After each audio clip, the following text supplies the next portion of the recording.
Hello, hello. Thanks Welcome. for being here. Sunday fun day. Yeah, Sunday Fun Day. It's been a fun week full of ups and downs. Well, it's been a fun week for you. Yeah, it's been a fantastic week. It's been an awesome week for you. Scotty, the fish freak. What's up? Bunny Viper. Welcome. Welcome. Whips Whip. World. Welcome. Thanks Welcome to for being you. here. Let's get tanked. Yes. Yeah, it has been. You ended the week on a good note. I Yeah. started the week after last Sunday's chat. Monday, everything just went blah. Yeah, we can start from Monday and then we'll end with today. Jeff Kane, hello and welcome. Yes, thank Yeah, you for being here. my week went absolutely in the tank, literally. I mean, In all ways. excuse me.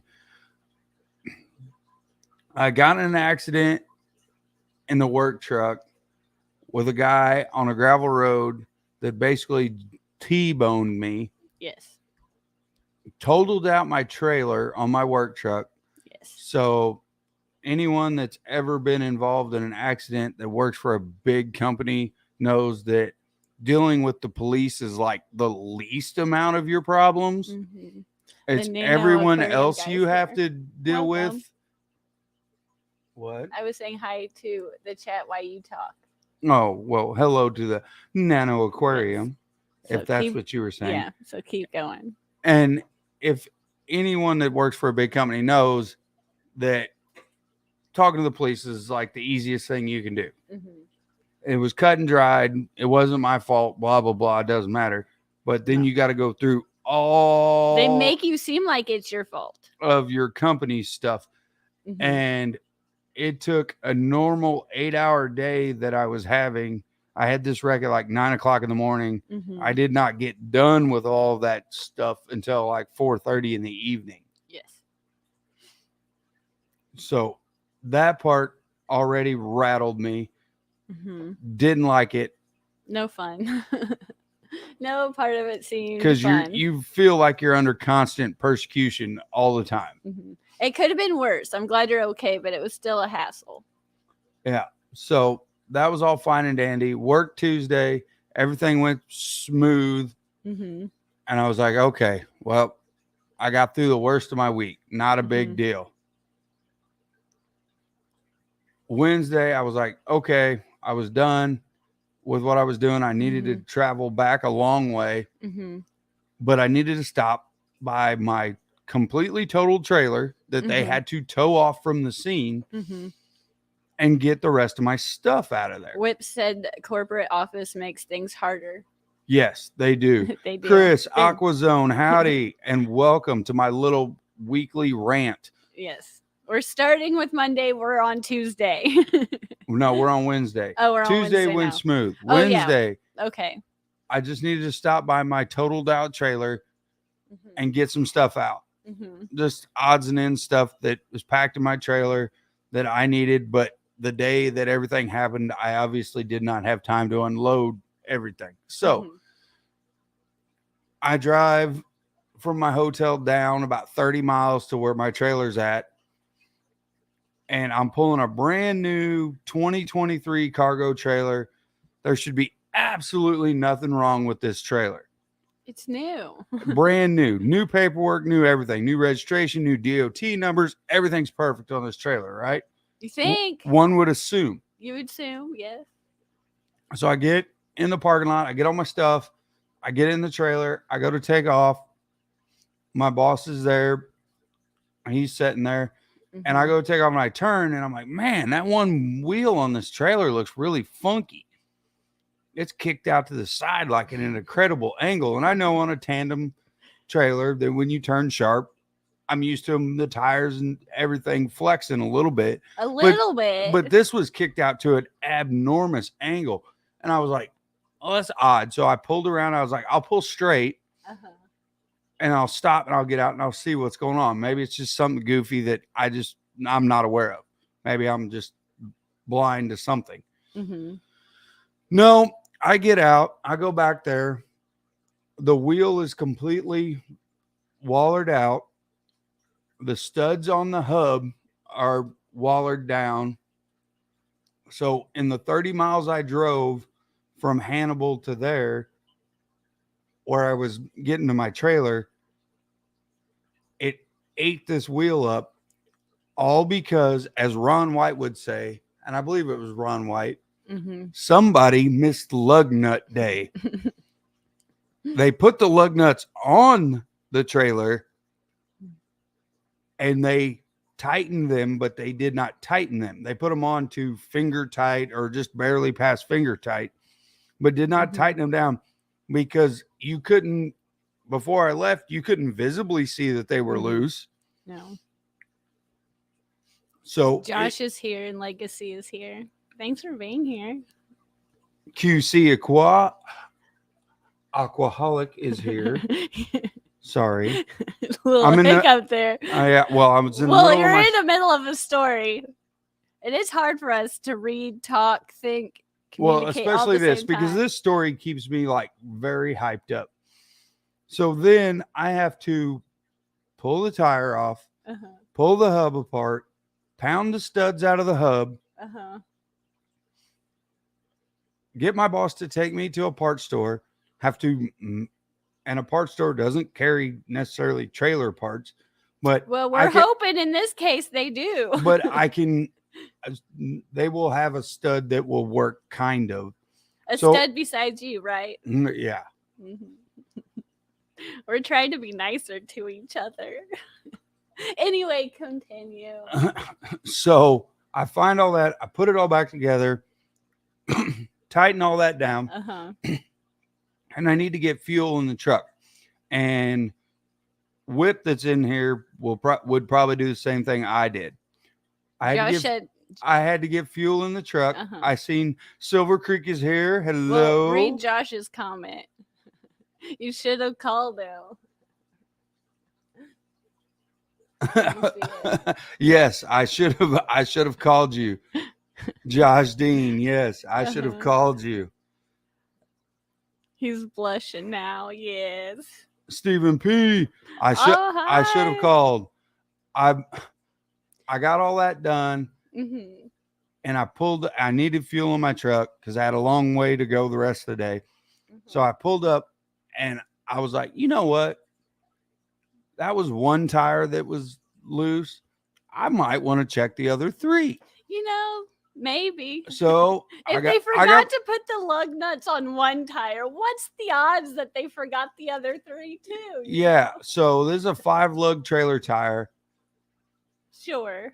And out of the other 3 tires, at least 2 to 3 on every tire, I was getting 3 or 4 turns out of them easy. I mean, easily. It wasn't like you were straining to get it. It was just like, whoop. I'm like, you got to be kidding me. So anybody out there that buys a new trailer or gets a trailer, you just go ahead and quadruple check your tires. Don't eyeball it like I did. Oh, don't eyeball it. Just give it a good check it out. Do not eyeball it like I did, because you visibly couldn't see it because of the way the taper is on the lug nuts that suck the tire up to the hub. You couldn't see it. You couldn't tell they were backed off like that. It was ridiculous. And moving quickly through the rest of the week. The rest of the week was great up into the last little bit. I finally got to come home and everything was said and done.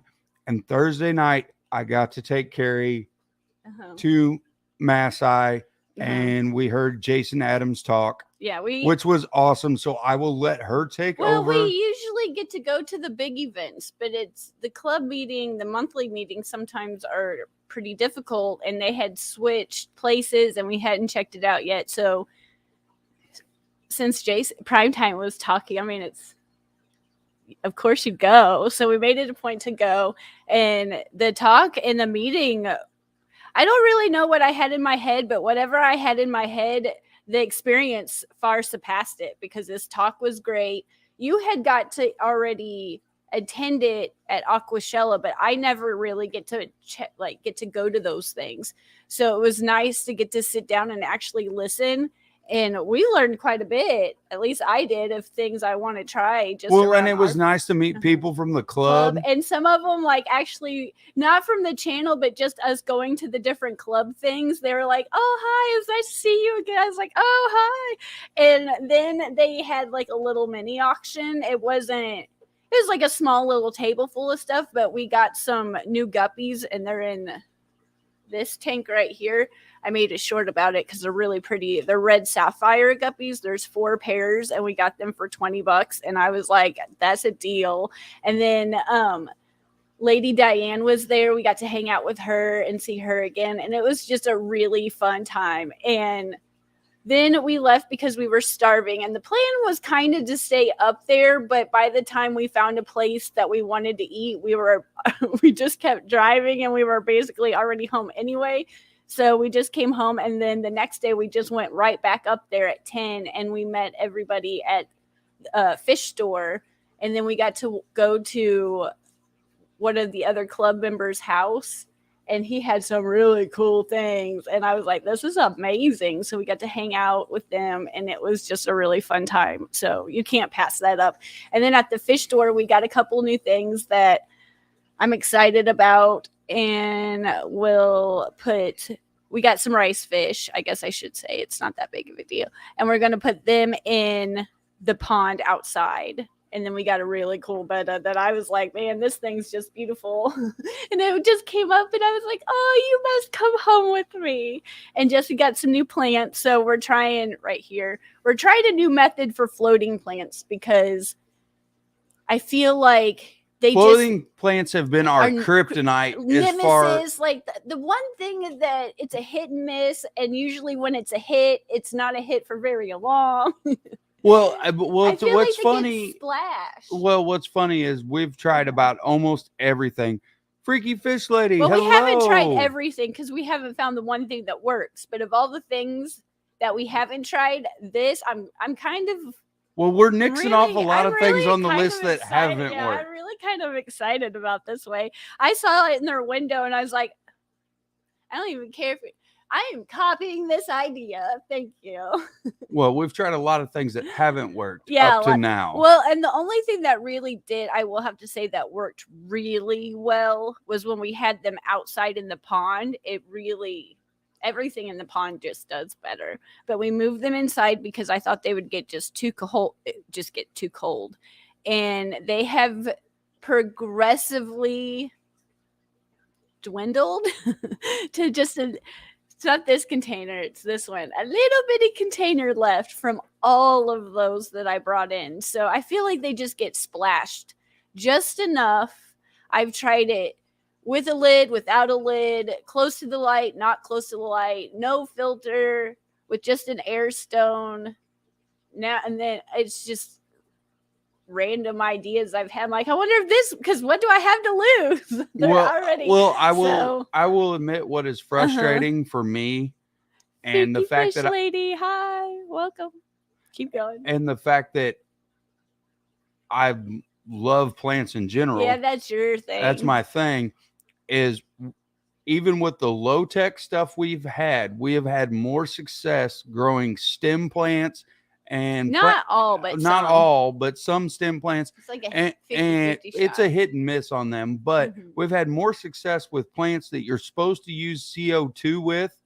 Well, for a short amount of time, and can keep them alive and even grow them out at a relatively decent percentage rate. You're obsessed with those baby tier plants, and we always do really well for a while, and it's like overnight they go down. That's one that I think we do need CO2, but it's fun trying. But the point of it is, everyone else that has a low tech setup like we do, yes, they all can grow great floating plants, and we still have yet to overcome this little hiccup that just it's a pain in my butt. Well, my life's mission will come to be like See, look, water Silver Creek, lettuce. same Just here. My water baby lettuce. tears do great without CO2. And I had baby tears for like in 2.5 years this in tank. the Carry Tetra tank. Uh-huh. And then all of a sudden one day they just went whammo. Mhm. It's like I don't know overnight, what just happened. like, Either something flipped, the water parameter, something flipped, and they I just can move out of the way a little bit. destroyed my baby tears. And I had a great success. I had a huge spot of my big old carpeted spot in a 55, and I was so proud of that. Yeah. And then I don't know what happened. I honestly do not know, to this day, do not know what happened. Mexicali Fish Keeper. But we will, every time we see it, probably buy it and try again.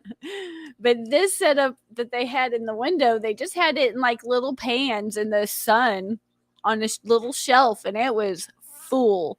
But it was absolutely just still with, I mean, it was pretty high light from the window. So that one, it's always backwards. This is the brightest, most powerful light that we have down here. So I put it, and it is a plant there. light. Yeah.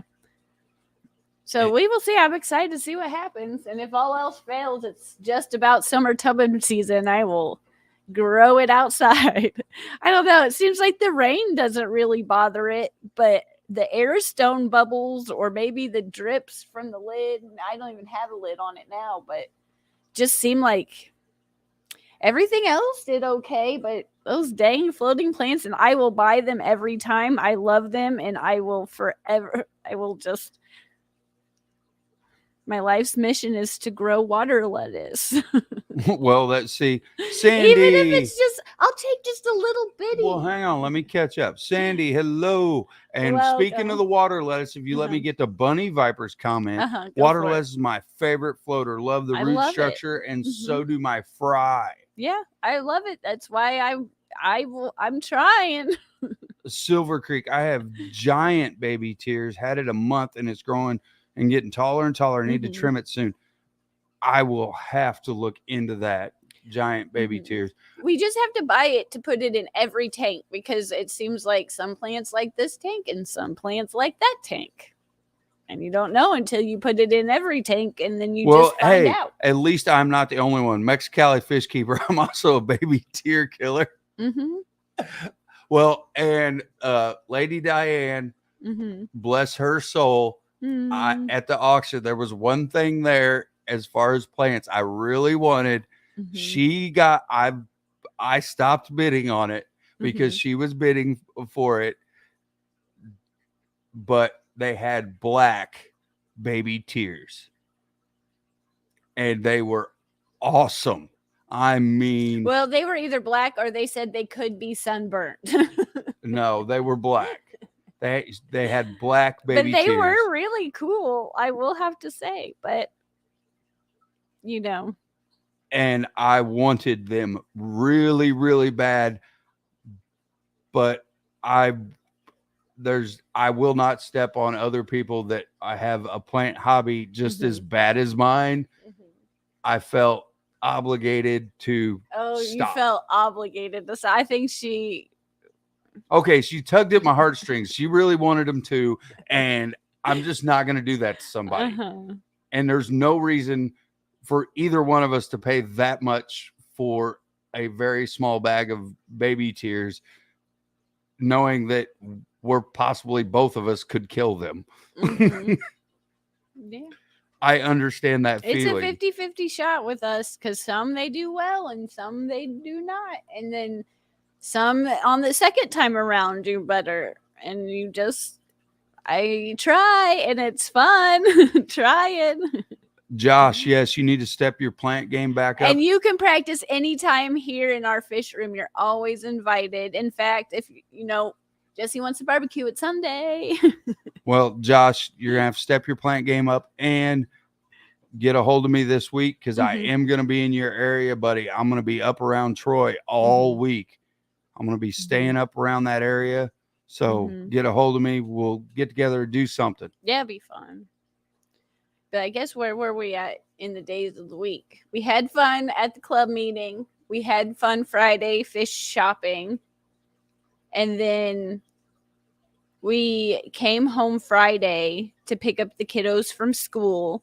And we kind of did, played with them, talked, watched TV. We came down to I'm almost positive I came down here for something, but I guess I just didn't notice. But I came back down here to hook up the little one's computer, and I was just before we go into that crazy story, let's catch up with some of this really nice ideas for floating plants. Oh yeah, go for it, because I need the information. I need the help. Well, we're a team here. Well, Silver Creek has my giant baby chairs in a filterless, no-tech tank. It's growing with my white cloud minnows with just water, substrate, and plants. Well, I'm in luck, kind of. I have a 20-gallon white cloud tank with guppy grass, and the filter's running, but it's just a very small, it's not very fast at all. Trying to look. Silver Creek, thanks. I just Googled baby black tears and saw a bunch of babies cry.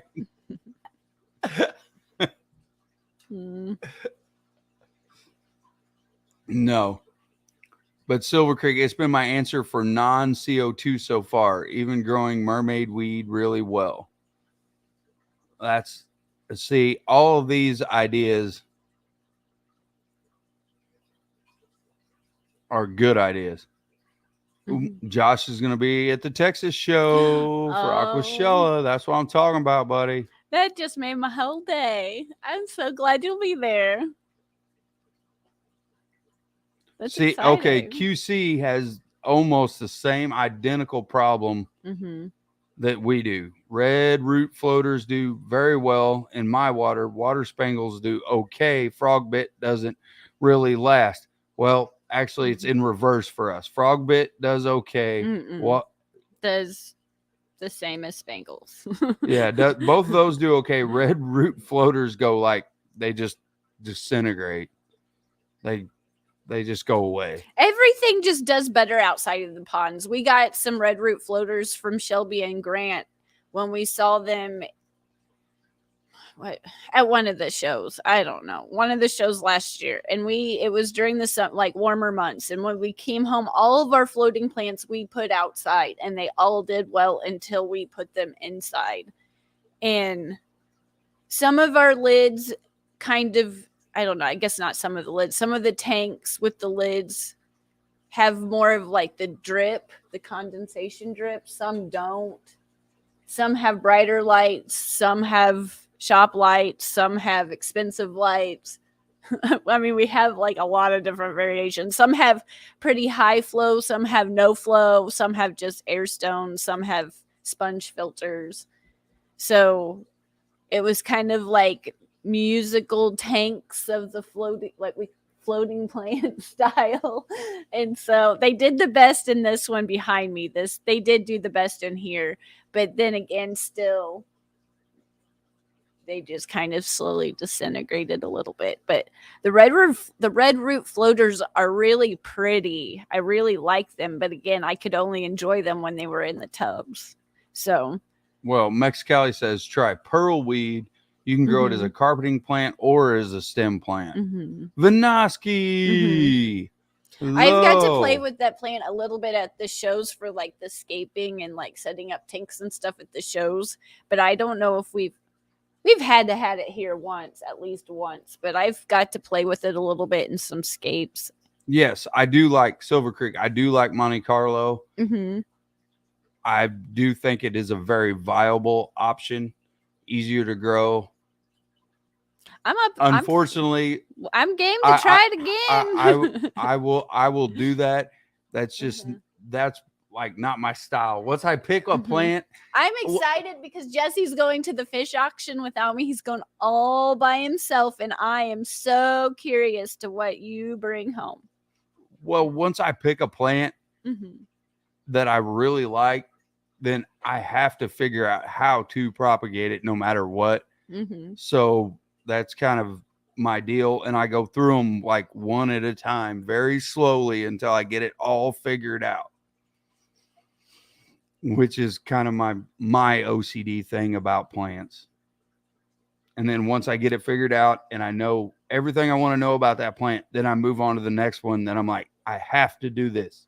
And I don't claim to be an expert about it. I claim to know what I know about it for my water and what I do. The with only it. thing that I can guarantee is that I am more apt to kill it than grow it, but I will try I've to killed grow more it. plants. I have killed more plants than I have kept alive. I can guarantee that. I can guarantee you that the odds are not in my favor, but I am going to give it the best shot.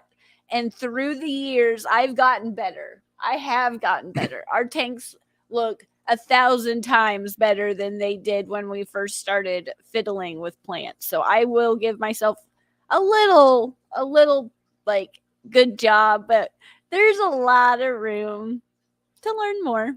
And that's why we have friends like you. Josh Duckweed. Duckweed. Uh-huh. Everyone either really loves it or really hates it. There's like Mhm. almost no in between. Mm-hmm. We found a secret little pond on your parents' property full. I love full it, of it because I can get rid of it just as fast as I can create it. I can take Mhm. it and I can throw it out in the koi pond and watch it go away. Yes. And the koi absolutely love it. The goldfish love it. I do not have any problems getting rid of duckweed. So that is one floater that I can grow. I've really, honestly, I don't think I've gave it a legitimate chance to grow because I have always just thrown it in the koi pond. Well, we'll heard- let it propagate to a substantial amount, but then the Mhm. fun of it was everyone says there's no way you can get rid of it. Everyone says there's no way it can all be consumed. So we would dump a bunch in the koi pond and be they like, would eat it. and we'll be like, well, we'll see if any of it survives, Mhm. just as a experiment, just something fun to play around with. It doesn't matter. And no, it never makes it. They destroy it. They literally eat it all. That's why I put it in there. They eat it all, and they're like, well, I guess we can grow some more. And we do, and we do the same thing again. Bob said the latest podcast is a fire. Oh, well, thank you Thank so you. much, Bob. Appreciate that. We appreciate any feedback about the podcast. Yeah. We're supposed to film one right after this, but we will see how it goes. Some weeks are easier than others. Yeah, well, this week has not been easy. Ooh, I seen something in the chat about tissue cultures. Well, we shall find it. Silver Creek Shop Vac works miracles on duckweed. This is an odd thing about me that you probably, well, you did not need to know. You didn't ask to know, but I'm going to share with you anyway. I did not know how much I appreciated a shop vac until I had one. This is a good way in. This is a segue. This is a good segue. With you for the past 8 years, I have learned how valuable a shop vac is. Like, I use that thing. It like travels with me like a little R2D2. It's just like everywhere I go, and it's just I sweep up stuff, and then I'm like, I come down to the fish room. I'm like, oh, dust. It's like a duster, a sweeper. Like, it's just, it cleans up water messes, which has been very helpful. It was really helpful. Sean, hello. Oh, welcome. But yes, keep going into your segue of why a shop vac. Well, okay, this is what happened. We came home, we left, we said our goodbyes, which was super fun. I always hate to leave, but I'm kind of glad we left a little bit early because, like I said, we played with the kids, we had fun, we did our thing, got them all situated, and I swear I came down here and just like set the bag down here. But I went back upstairs, I got his duffel bag, and I came back down here and I was going to rehook up all his stuff. And I just saw water. And I was like, before I even put the bag down, I was like, Jesse! And he's like, what? And I was like, there's not just Jesse. So he comes down and it's in the same spot. Usually if it rains or if it was in the same spot. And whoever designed this house before you moved in, he thinks they built the drain that's for the basement into this wall, which we probably should knock down sometime to double check. But we think there's a drain in this wall. So the way the pattern of the water, I just assumed it was from the same thing, and it had rained, but we were like, man, it didn't really rain that much. Like it rained, but surely it's not from that. But it was in the same, even you, it was like in the same spot. So we just got to looking, and it was like an hour of None like of the facts looking. added up. None of the facts added up, basically. Was What it right. boils down to. Like it just didn't seem, it was in the same spot, but it didn't really rain. It went on this side. You can't see it from the camera, but where the camera, it was on kind of one side of the room. So I didn't think to check tank. I just didn't think to check tanks. I was just like, is it the wash machine? Is it the dang rain? Like, where is this? What? But like you said, nothing was adding up. And we went over to check the tanks, this new stand, the axolotl stand that you had just built, and it was wet. So then we started to think, well, maybe the axolotl tank got broken from moving it. We did just move it. Maybe the rock cracked it. I don't know.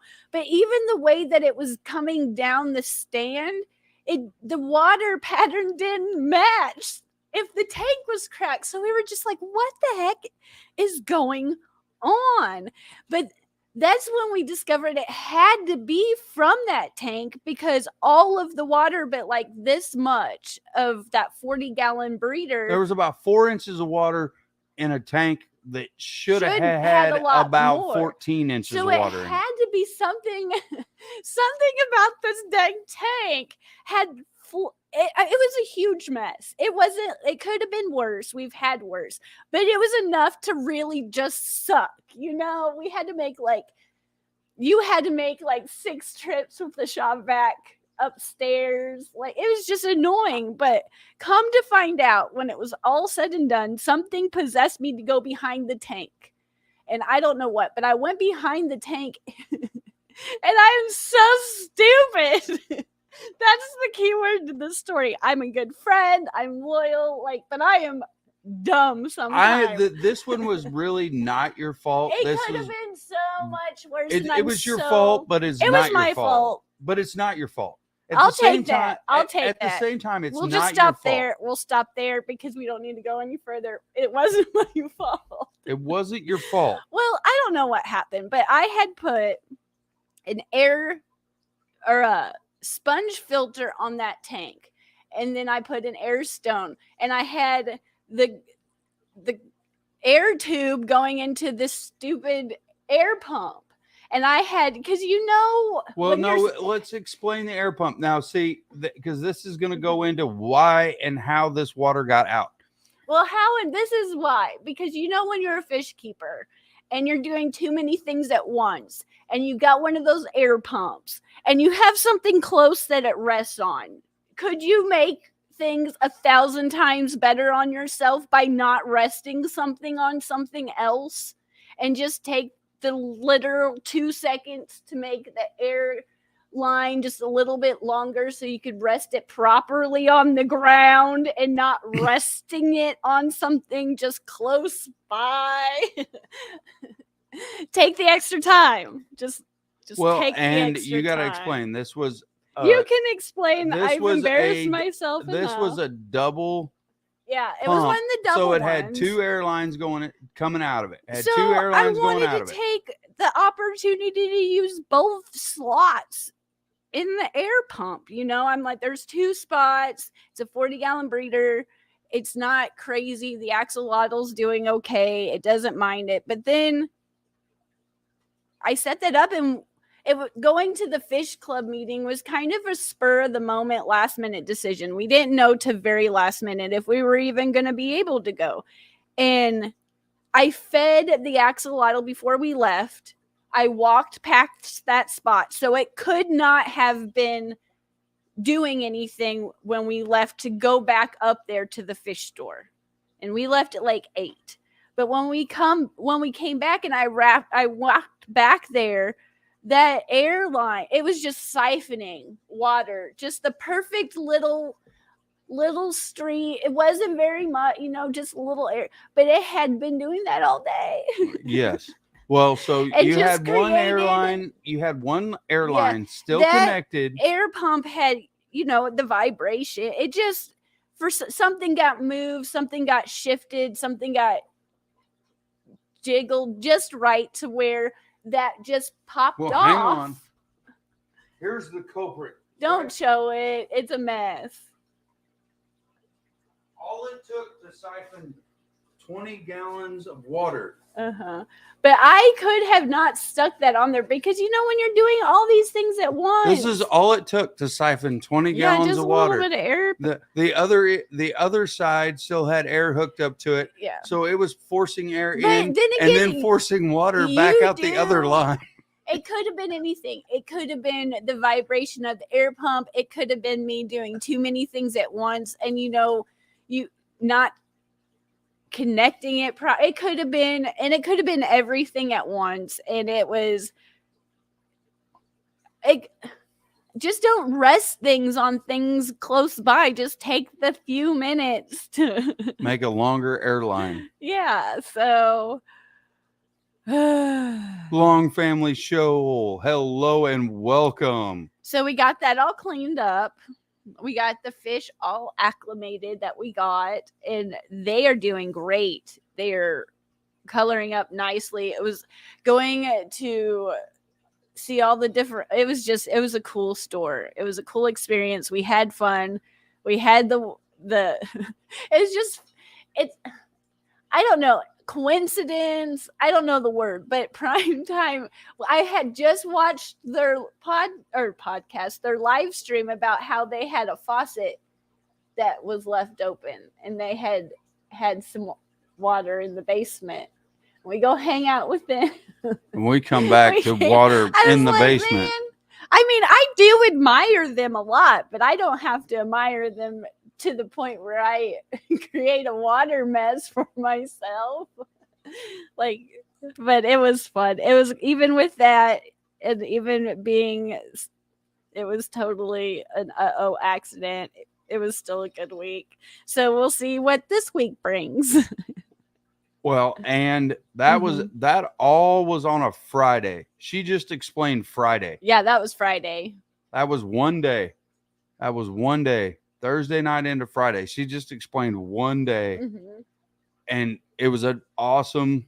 It went from the highest of high to the and when you just either hear water, you open the door and you hear that sound, or you step in it, or you just see the glisten of the fish room light in that watery puddle.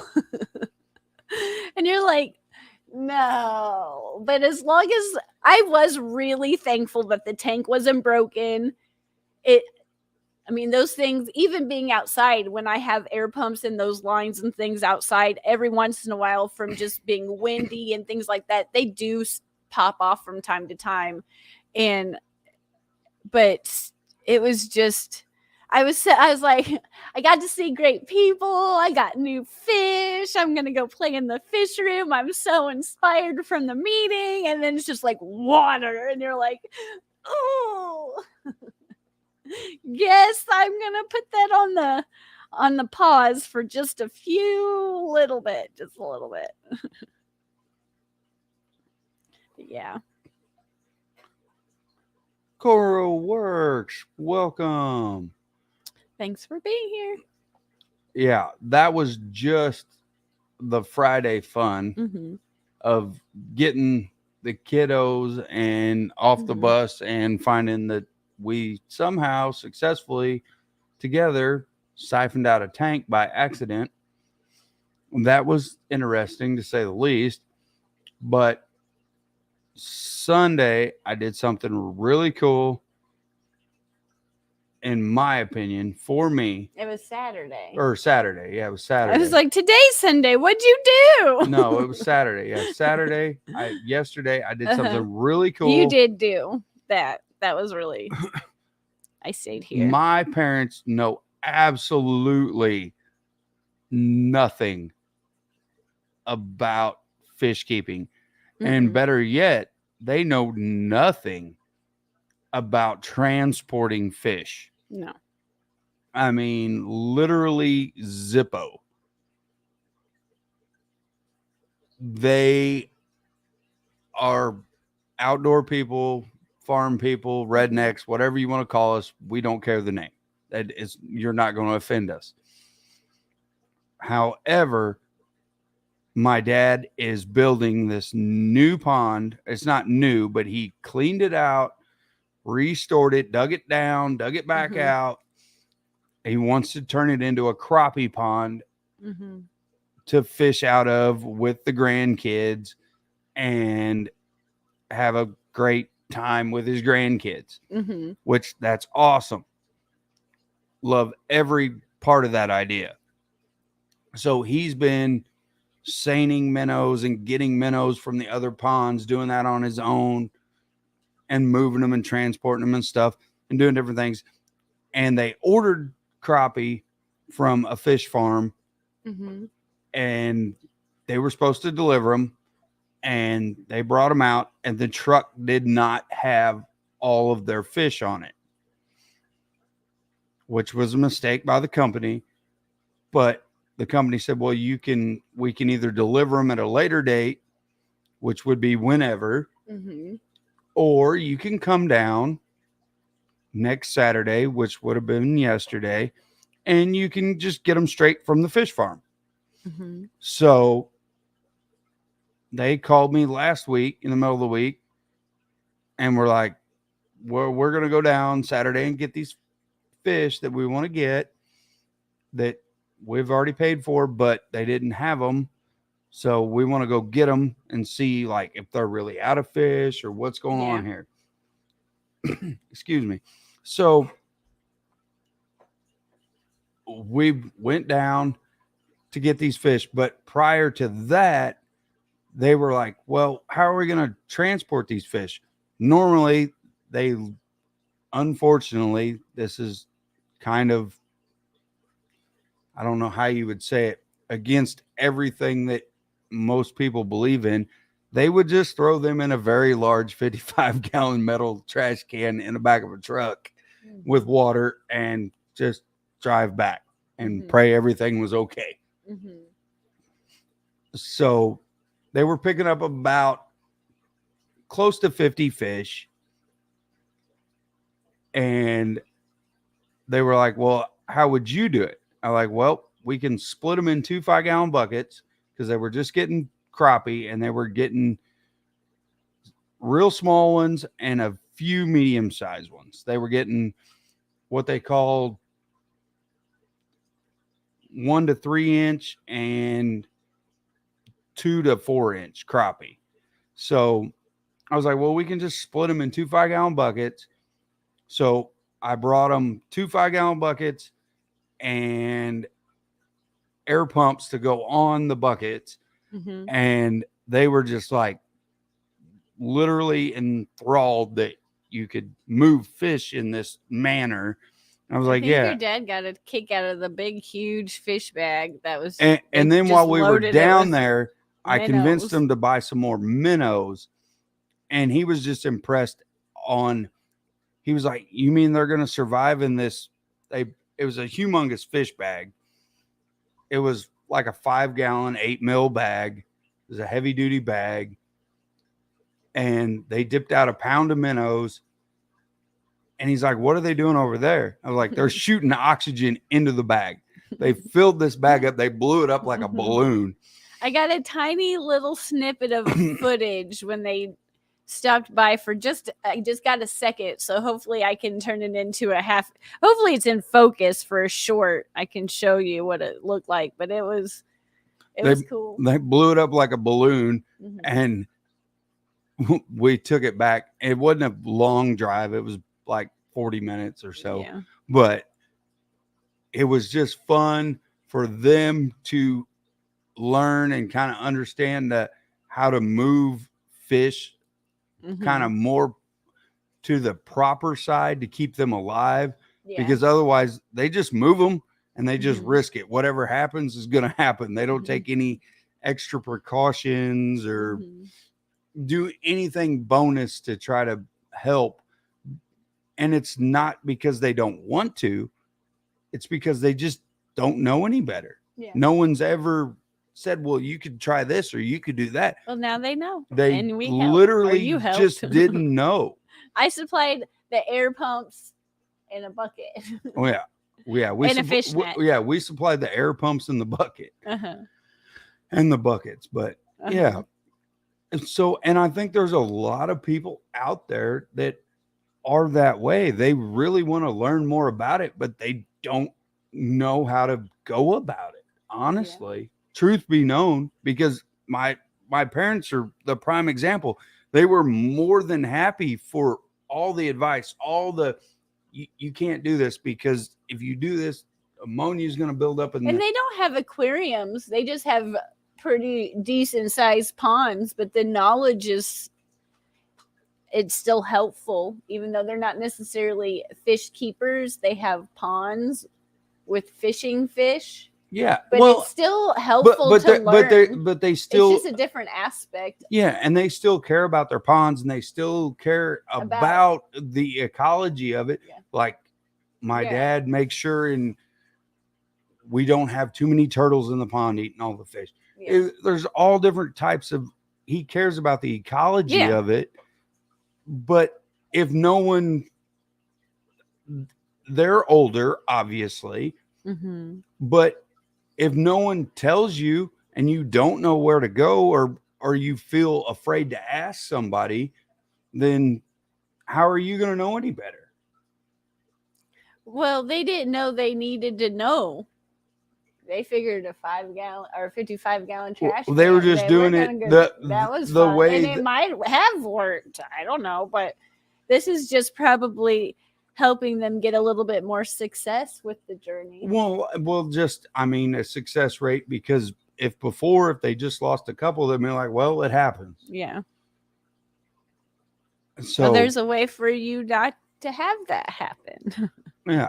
I mean, there's ways to help prevent it. Yeah. It could still always happen. I mean, I'm not saying that. Yes. It seems like with those, when we go over there for that type of, it's usually bass that they need an air stone immediately. When we were trying to keep that largemouth bass, it was like, don't wait, just put the air stone in there. Yes. And there's a lot of wild type species, and especially like minnows and all different types of minnows that you deal with, fatheads and just, I mean, a bunch of different type of minnows. They need air like almost immediately if you're putting them in a small volume of water. Yeah. Because there's not that much oxygen present in water. Petzotics, hello. Welcome. Salient Aquatics, welcome. Thanks for being here.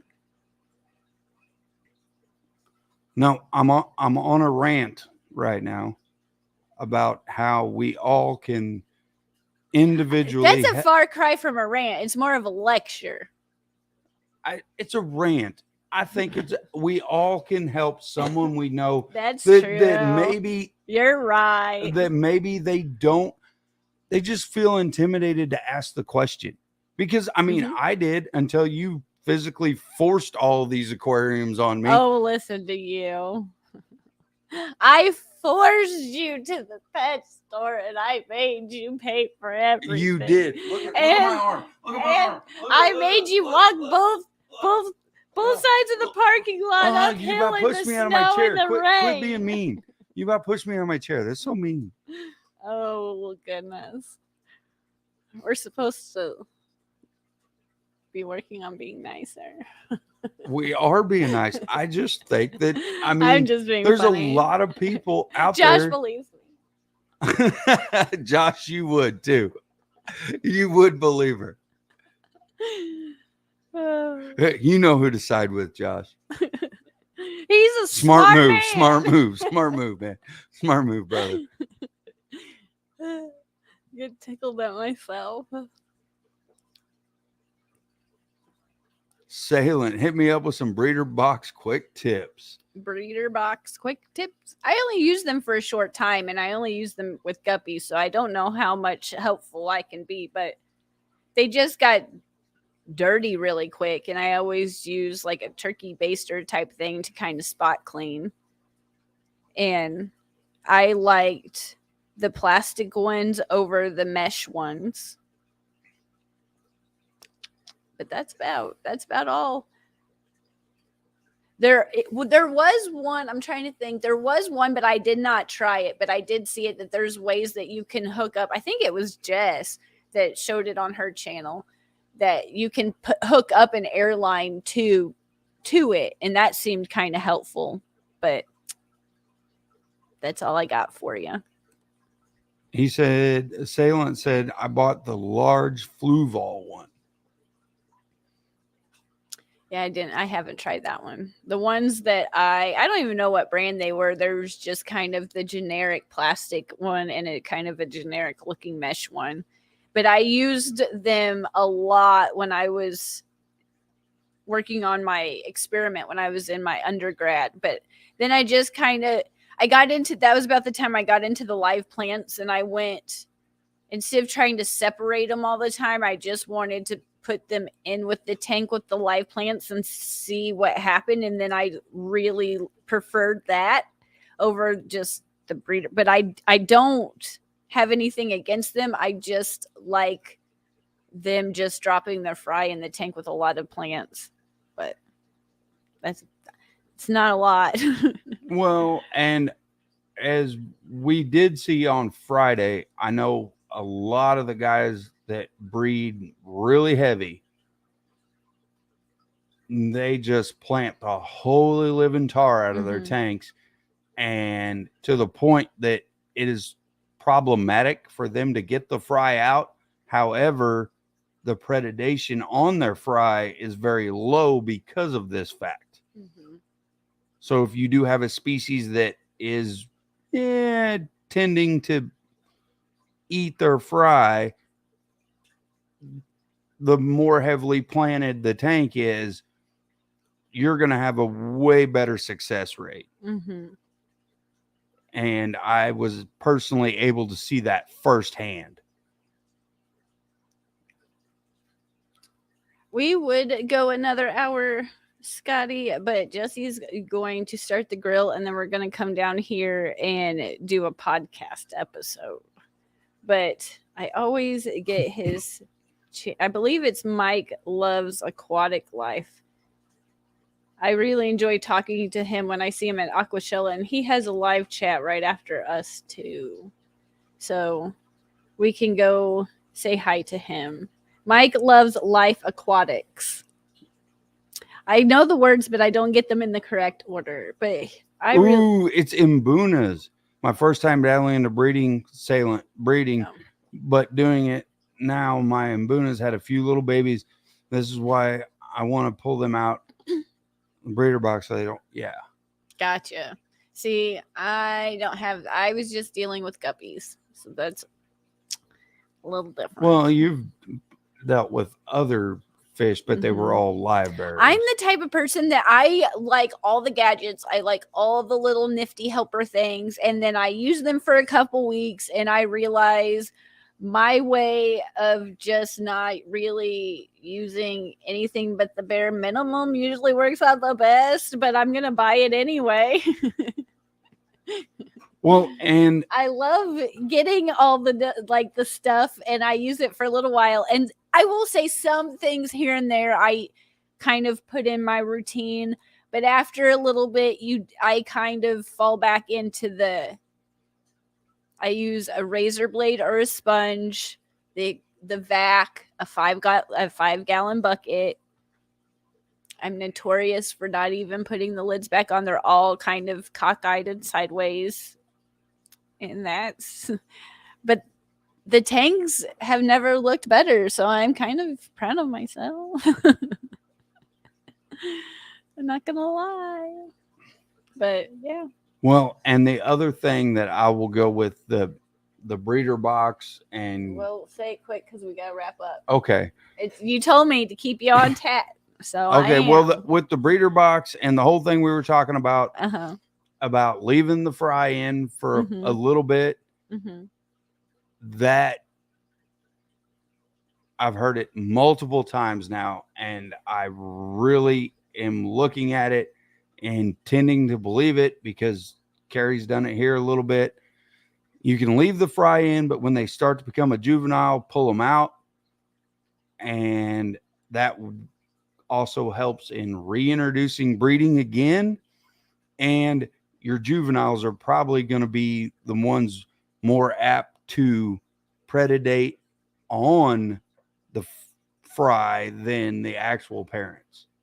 So if you have a group that you're trying to work with, all I know is guppies. that is what I have noticed from the things that you do and the things that other people do that we have been watching very closely. Yeah. It's fun to watch and learn new things and monitor. Like, you see different behaviors. And it's fun trying new fish kind of slowly. I wish I could buy everything all at once, but here and there I'll get a new thing to try out. And I really like it's just fun watching them and getting to know them. But I guess thank you so much for tuning in and being here with us. It's One been a more fun question. day. Okay. Coral Works, could you put like hidey holes for like baby juvenile fish? Yes. Yeah. That, and you're talking about cichlid tanks and stuff like that.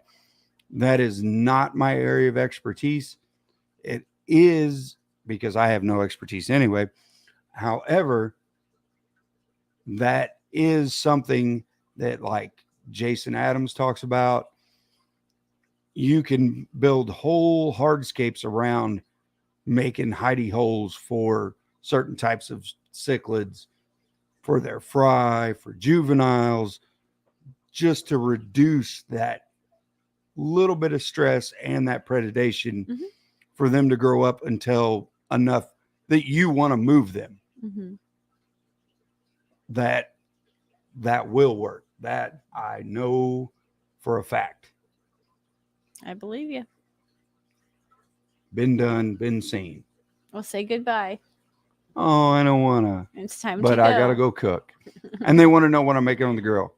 So, sirloin tip, hamburgers, and probably shrimp. Probably. But thank you again. And we will see you in the podcast episode. And we will see you in the live streams. And we will see what happens this week in the fish room. It's going to be an exciting time. Yeah. Josh, hit me up later, man. I'll hit you up. Bye. Bye, guys. Have a good weekend.